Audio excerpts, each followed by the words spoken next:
ദക്ഷിണേന്ത്യൻ super star Yash കേന്ദ്ര കഥാപാത്രമായി എത്തുന്ന toxic A fairy tale four grown ups എന്ന ചിത്രം തിയേറ്ററുകളിൽ പ്രദർശനം ആരംഭിക്കാൻ ഇനി അധികം നാളുകളില്ല. യദു മോഹൻദാസ് സംവിധാനം ചെയ്യുന്ന ഈ ചിത്രത്തിനുമേൽ പ്രതീക്ഷകൾ വലുതാണ്. ആ ആവേശത്തിന് ആക്കം കൂട്ടാനായി പുതിയ ഒരു ക്യാരക്ടർ പോസ്റ്റർ പുറത്തുവിട്ടിരിക്കുകയാണ് നിർമ്മാതാക്കൾ. നാദിയ എന്ന പ്രധാന കഥാപാത്രമായി പ്രശസ്ത താരം കിയാര അദ്വാനിയെ അവതരിപ്പിക്കുന്ന ഫസ്റ്റ് ലുക്ക് പോസ്റ്ററാണ് ഔദ്യോഗികമായി പുറത്തിറക്കിയത്. കിയാരയുടെ ഇതുവരെ കാണാത്ത വിധത്തിലുള്ള കഥാപാത്രമായിരിക്കും നാദിയ എന്ന സൂചനകൾ നൽകുന്നുണ്ട് ഈ പുതിയ പോസ്റ്റർ.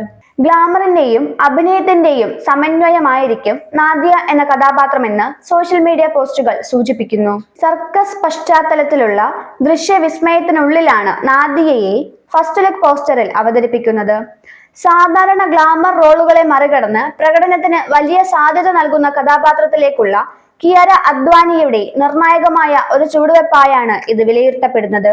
ഒരു കലാകാരിയെ പുതുതായി നിർവചിക്കുന്ന തരത്തിലുള്ള പരിവർത്തനം എന്നാണ് ടോക്സിക്കിന്റെ സംവിധായിക ഗീതു മോഹൻദാസ് കിയാരയുടെ പ്രകടനത്തെ വിശേഷിപ്പിക്കുന്നത്.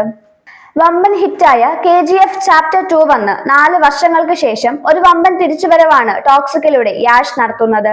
യാഷും ഗീതു മോഹൻദാസും ചേർന്ന് രചന നിർവഹിച്ച ചിത്രം ഒരേ സമയം ഇംഗ്ലീഷിലും കന്നഡയിലുമാണ് ചിത്രീകരിച്ചിരിക്കുന്നത്.